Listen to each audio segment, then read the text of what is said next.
Finally మేము కన్యాకుమారి ట్రిప్కి start అయిపోయాం. ఎన్నో చర్చలు వాయిదాల తర్వాత 10లో 6 పోయినా మా ట్రిప్కి. మా ట్రైన్ వచ్చేసి తాంబరంలో 5:40కి స్టార్ట్. మా ఫ్రెండ్స్ ఏం చేశారంటే 5:20కి ట్రైన్ స్టార్ట్ అవుతుంది, సో మనం 5 అలా ఉండాలి రైల్వే స్టేషన్లో అని చెప్పి 1 అవర్ ముందే మమ్మల్ని అందరిని తీసుకెళ్ళి రైల్వే స్టేషన్లో పెట్టారు.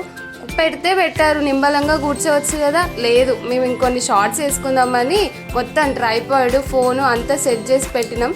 పోలీస్ అంకుల్ వచ్చి కెమెరా కనుక రైల్వే స్టేషన్లో ఆన్ అయిందంటే తీసుకెళ్ళి పోలీస్ స్టేషన్లో పెడతాను, దెబ్బకి అన్ని ప్యాక్ చేసుకొని వెళ్ళి నిమ్మలంగా అప్పుడు ఒక టేబుల్ పైన కూర్చున్నాం. ట్రైన్ రాగానే ఎక్కేసాం. నేను ఫస్ట్ టైం హౌసింగ్ మానే కాబట్టి నాకైతే ట్రైన్లో ఫుల్ టైం పాస్ అయింది. ఎర్లీ మార్నింగ్ 5:30కి ట్రైన్ మమ్మల్ని కన్యాకుమారిలో ఎత్తేసింది. అక్కడ నుండి మేము ఆటో బుక్ చేసుకొని డైరెక్ట్గా సన్ రైజ్ పాయింట్కి వెళ్ళిపోయాం. అస్సలు ఎక్స్పెక్ట్ చేయలేదు, చాలా బాగుంది. అక్కడ నియరెస్ట్ ప్లేసెస్ కూడా ఇంకా చాలా ఉన్నాయి, అవన్నీ కూడా ఈ వీడియో ఎండ్ అయిపోయే లోపు చూద్దాం. మేము ఇంకా కొన్ని ఏమైనా మిస్ చేసి ఉంటే మీరు కామెంట్ చేయండి, ఇంకా ఎప్పుడైనా వెళ్ళినప్పుడు మేము ట్రై చేస్తాం చూడడానికి. కొంచెం ముందుకెళ్ళి చూడాలేమో అనిపించింది. మేము వెళ్ళిందే ముందంటే మాకంటే ముందే జనాలందరూ అక్కడే ఉన్నారు, ఫుల్ రష్ ఉంది అక్కడ సన్ రైజ్ పాయింట్ దగ్గర.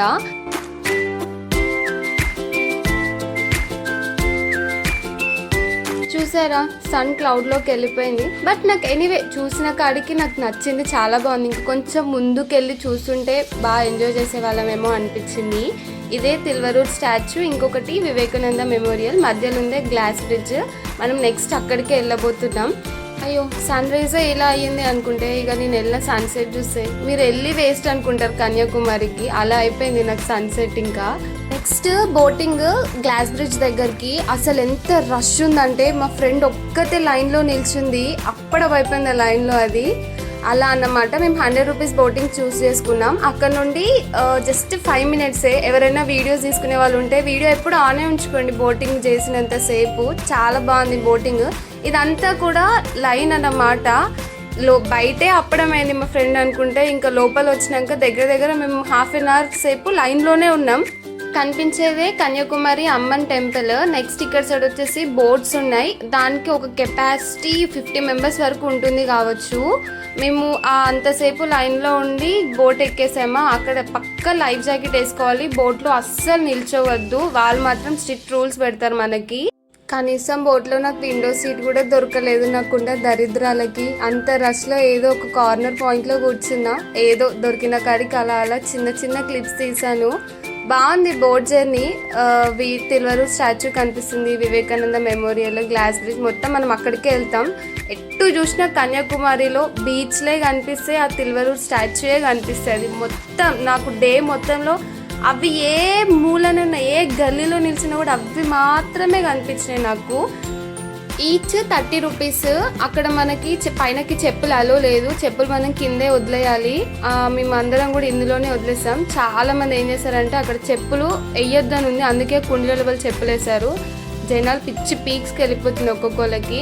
పోనీలే ఏదో ఒకటి. ఇప్పుడైతే మనం ఇచ్చిన 30 రూపీస్కి ఇప్పుడు మనం వచ్చిన ప్లేస్కి వర్తా కాదా అని చెప్పేసి చూద్దాం. నాకైతే వర్త్ అనిపించింది, ఎందుకంటే కన్యాకుమారికి వచ్చిన ప్రతి ఒక్కరు మెయిన్ టార్గెట్స్ ఏమేమి పెట్టుకుంటారంటే Kumari Amman temple, Vivekananda memorial and Thiruvalluvar statue ఒకటి, గ్లాస్ బ్రిడ్జ్, ఎస్పెషల్గా ఇవైతే ఉంటాయి. వీటన్నిటికీ కూడా ఇప్పుడు మనకి జస్ట్ 130 రూపీస్లో అయిపోయింది ఇప్పుడు మా బడ్జెట్ అయితే.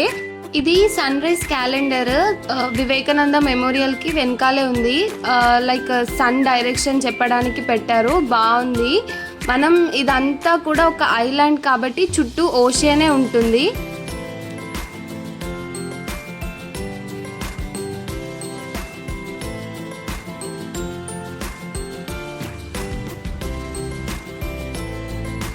ఇప్పటి వరకు మనం వివేకానంద మెమోరియల్ లోపలికి వెళ్ళేసి వచ్చాం. అందులో ఏముందంటే తన గురువు విగ్రహం ఒకటి, ఇంకా వివేకానంద విగ్రహం ఒకటి ఉంది, అంతే. లోపల ఇంకా ఏం లేదు. వీడియోస్ అండ్ కెమెరా అస్సలు దాని లోపలికి అలో లేదు, సో నేను అందుకే వీడియో తీయలేదు. బట్ బ్యాక్ సైడ్ నుంచి అలా బయటకు రాగానే మాకు ఆ స్టాచ్యూ కనిపించింది, నేను అందుకే ఆ వీడియో తీసిన.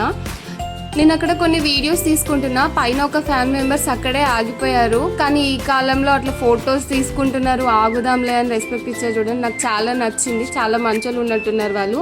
ఇంకా ఏంటంటే ఇక్కడ వివేకానందకి సంబంధించిన ఒక బుక్ స్టాల్ కూడా ఉంది. మేబీ అక్కడ అన్ని రకాల బుక్స్ ఉండుంటాయి. నేను లోపలికి అయితే వెళ్ళలేదు, నాకు టైం లేకుండే. ఎందుకంటే మాకు చాలా చిన్న, అంటే ఒక డేలో మేమంతా కన్యాకుమారిలో కొన్ని పెట్టుకుంటాం కదా పాయింట్స్, అవన్నీ కూడా మేము కంప్లీట్ చేసుకొని వెళ్ళిపోవాలి.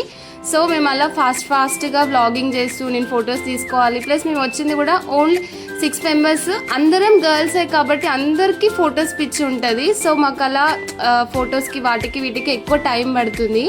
ఇంకా ఏంటంటే ఇప్పుడు మనం నిల్చుంది కూడా వివేకానంద మెమోరియల్కి ముందన్నమాట. దానికి ఆపోజిట్లోనే కుమారి అమ్మన్వి పాదాలు ఉంటాయి.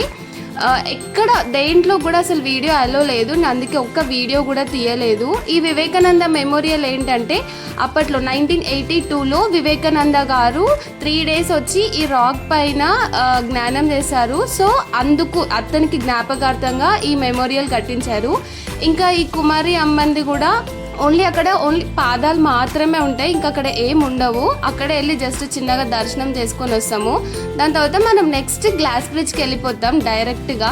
గ్లాస్ బ్రిడ్జ్ అనేది మన ఇండియాలోని ఫస్ట్ గ్లాస్ బ్రిడ్జ్ కన్యాకుమారిలోనే ఉంది. అసలు కింద సముద్రం అలలు కనిపించాయి, అసలు ఎంత బాగుందో. నేను అస్సలు ఎక్స్పెక్ట్ చేయలే. కానీ మేము వెళ్ళింది వీకెండ్ కదా, చాలా రష్ ఉండిపోయింది. మాకు అస్సలు ఒక ఫోటో కానీ ఒక వీడియో క్లిప్ కానీ సరిగ్గా తీసుకోవడానికే లేదు. గ్లాస్ బ్రిడ్జ్ క్రాస్ చేయగానే మనకి తిల్వరూర్ స్టాచ్యూకి పైకి ఎక్కడానికి ఉండే అన్నమాట. తిల్వరూర్ అంటే ఏంటంటే ఒక కవి, కన్యాకుమారిలోనే ఒక గొప్ప కవి. చుట్టూ అంతా ఓషనే, ఫుల్ గాలి, అంతేకాకుండా అలలు కూడా చాలా ఉండే. ఇప్పుడు మనం చూస్తున్నాం కదా ఒక చర్చ్, ఆ చర్చ్ దగ్గర కూడా వెళ్దాం. చాలా బాగుంది ఆ చర్చ్ దగ్గరకు నేను వెళ్ళినా. ఇంతే, ఇక్కడ మనం కంప్లీట్ చేసింది 3 places: వివేకానంద మెమోరియల్, కుమారి అమ్మన్వి పాదాలు, ఇంకా తిల్వరూర్ స్టాచ్యూ, గ్లాస్ బ్రిడ్జ్. 4 places మనం కవర్ చేసాం. ఇప్పుడు ఈ బోట్స్లోనే మనం మళ్ళీ రిటర్న్ వెళ్ళిపోతాం. ఓకే, బాయ్ టు తిల్వరూర్ స్టాచ్యూ అలా అన్నమాట. మనం బయటకు వచ్చిన తర్వాత ఇంకా చాలా షాపింగ్స్, చిన్న షాప్స్ అలా బాగున్నాయి. మేము కొన్ని అలా చూస్తూ వెళ్ళిపోయాం. మీకు ఎవరికైనా నచ్చితే ఏమైనా కొనుక్కోండి.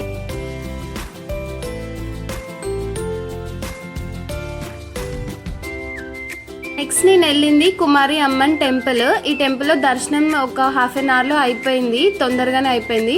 కుమారి అమ్మన్ టెంపుల్ ఏంటి అని అంటే పార్వతమ్మకు సంబంధించిన టెంపుల్. అప్పట్లో పార్వతమ్మ శివయ్య కోసం తపస్సు చేసిందన్నమాట, శివయ్యని పెళ్లి చేసుకోవడానికి. బట్ కొన్ని రీజన్స్ వల్ల శివయ్యని తను పెళ్లి చేసుకోలేదు, కన్యగానే ఇక్కడ మిగిలిపోయింది. సో తన కన్యత్వాన్ని గుర్తుగా ఈ కుమారి అమ్మన్ టెంపుల్ అనేది కట్టారు. అందుకే ఈ కన్యాకుమారికి పేరు అనేది అందుకొచ్చింది. అంతే, దీని పక్కన కూడా ఇంకా కొన్ని అలా షాప్స్ అవి కూడా ఉన్నాయి. ఎవరైనా ఏమైనా తీసుకుంటా అంటే తీసుకోండి. అలా చిన్న కిడ్స్కి బొమ్మలు అలా చిన్నగా ఉన్నాయి. మేము ఒక ఫోటోగ్రాఫర్తో కొన్ని ఫొటోస్ తీయించుకున్నాం. తర్వాత నెక్స్ట్ మనం వెళ్ళింది త్రివేణి సంగం దగ్గరికి. అక్కడ ఏంటంటే Indian Ocean, bay of Bengal, Arabian sea, 3 కూడా ఒక దగ్గర కలిసి ఉంటాయి. దాన్నే త్రివేణి సంగం అంటారు. దానికి గుర్తుగానే అక్కడ ఒక చిన్న ఫ్లాగ్ పెట్టారు, చూసారా?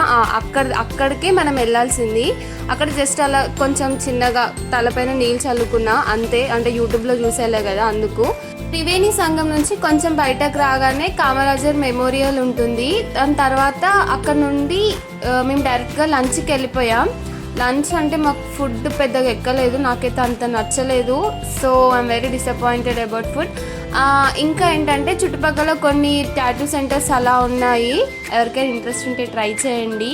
ఈ కామరాజ మెమోరియల్ ఏంటి అంటే తనకి గుర్తుగా, అంటే తను ఎవరంటే తమిళనాడు సీఎం అంట, అంతేకాకుండా తను ఒక ఫ్రీడమ్ ఫైటర్ కూడా. సో తనకి గుర్తుగానే ఈ కామరాజర్ మెమోరియల్ అనేది కట్టించారు. నెక్స్ట్ అక్కడ నుంచి మనం డైరెక్ట్గా వట్టికోటై అనేది ఏంటంటే ఇవన్నీ ప్లేసెస్ కూడా నియరబుల్, అంటే వాకబుల్ డిస్టెన్స్లో ఉంటాయి. బట్ వట్టికోటై మాత్రమే దగ్గర 5 to 6 kilometers దూరంగా ఉంటుంది. మేము అక్కడ నుంచి ఫ్రీ బస్ చూస్ చేసుకొని వచ్చాం. మీరు ట్రై చేయండి ఫ్రీ బస్ కోసం. అక్కడ 25 రూపీస్ పర్ పర్సన్ టికెట్ అన్నమాట. ఆంటీ అదే చెప్తుంది, టికెట్ తీసుకున్న తర్వాతే లోపలికి అలో ఉంది అని. సో మనకి ఇక్కడికి అయిపోయింది 130 రూపీస్, నెక్స్ట్ 25 రూపీస్. కాబట్టి లైక్ అరౌండ్గా చుట్టూ ఉన్న ప్లేసెస్ అలా చిన్న చిన్నగా చూడడానికి ఒక 200 రూపీస్లోనే అయిపోతుంది. ఫుడ్ ఇంకా ట్రావెలింగ్ ఛార్జెస్కి మాత్రమే ఇంకొక 300 పడుతుంది అంతే. ఈ వట్టికోట ఏంటంటే చుట్టూ గోడలు ఉన్నాయి అంతే, ఇంకా ఏం లేదు. మీరు దీన్ని స్కిప్ చేస్తా అంటే కూడా స్కిప్ చేయొచ్చు, ఏం ప్రాబ్లం లేదు దీనివల్ల.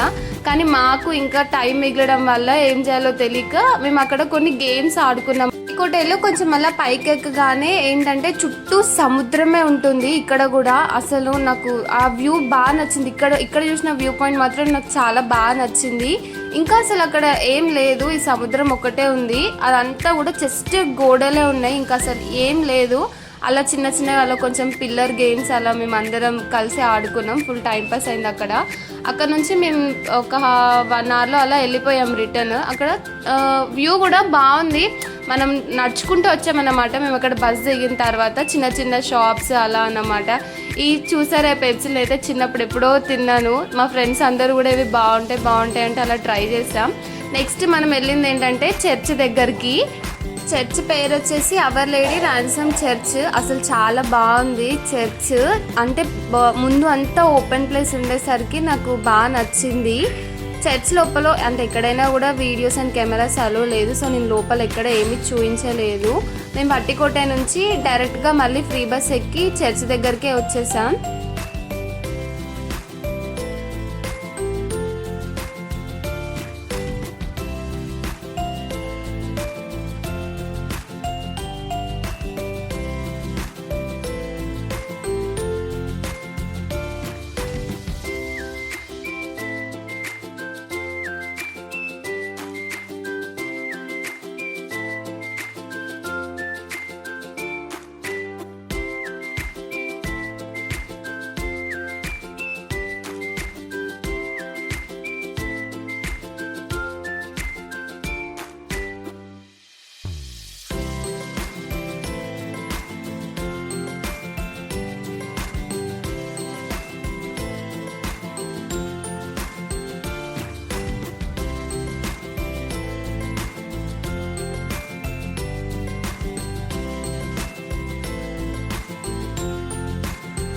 ఈ చర్చ్ వచ్చేసి సన్ రైజ్ పాయింట్ దగ్గరే ఉంది. మేము వెళ్ళలేదు దీని లోపలికి, మేము మార్నింగ్ కూడా చూసుకోలేదు. మళ్ళీ మేము నెక్స్ట్ డైరెక్ట్గా సన్సెట్ దగ్గరికి వెళ్ళిపోయాం. ఎందుకంటే మాకు అప్పటికే వట్టికోట దగ్గర నుండి చర్చ్ దగ్గరికి రావడానికి చాలా టైం పట్టింది. మేము ఎక్స్పెక్ట్ చేయలేదు అంత టైం పడుతుంది అని. దీని పక్కన ఇంకా కొంచెం చాట్ స్నాక్స్ ఐటమ్స్ అలా ఉన్నాయి, ట్రై చేయండి. కొన్ని నచ్చాయి, కొన్ని నచ్చలేదు. అఫ్ కోర్స్ కన్యాకుమారి వచ్చిన వాళ్ళు పక్కా ఫిష్ ట్రై చేయండి. ఆ రోజు మేము సాటర్డే కాబట్టి మా దాంట్లో చాలా మంది ఫిష్ తినలేదు, ఒక ఇద్దరే తిన్నారు కాబట్టి వాళ్ళు మాత్రమే ట్రై చేశారు. డే అంతా కూడా ఫుల్గా ఎండగొట్టింది. బట్ మార్నింగ్ సన్ రైజ్కి సన్సెట్కి మాత్రం క్లౌడీగానే ఉంది. ఇదే మా అదృష్టం, నా దరిద్రం అన్నీ కూడా ఒకటే దగ్గర ఉంటాయి. బాగుంది. బట్ సన్సెట్ ఇక్కడ మేము వెళ్ళిన సన్సెట్ పాయింట్ వచ్చేసి కోవలం బీచ్ దగ్గర. మేము ఏమనుకున్నామంటే సముద్రం సైడే సన్సెట్ అవుతుంది అని అనుకున్నాం. బట్ సన్సెట్ అక్కడ సైడ్ ఏం అవ్వలేదు.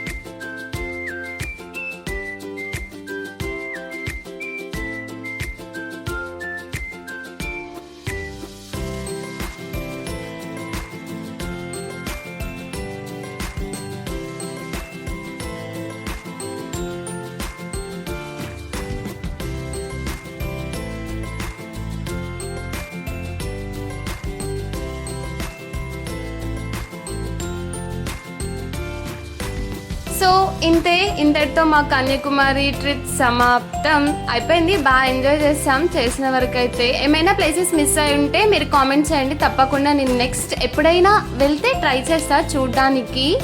ఇక నెక్స్ట్ వీడియోలో కలుద్దాం. ఇట్లు మీ అభితో.